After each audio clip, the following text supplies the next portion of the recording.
আপনারা যখনই কোনো মানি স্যুট ফাইল করেন, সেই জায়গাটাতে একটা জিনিস লক্ষ্য করে দেখবেন,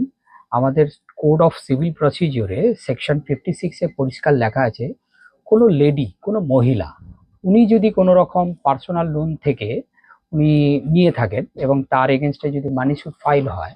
এবং সেই মানি স্যুটের এগেনস্টে যদি আমাদের দেখা গেল যে কোর্ট তার অর্ডার দিয়ে দিল, ডিক্রি দিয়ে দিল যে হ্যাঁ এনার কাছ থেকে এটা পাওনা,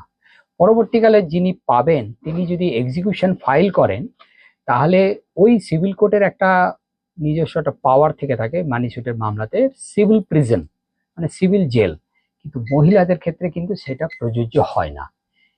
এই জিনিসটা আমাদের কিন্তু under section 56 code of civil প্রসিডিওরে পরিষ্কার লেখা আছে,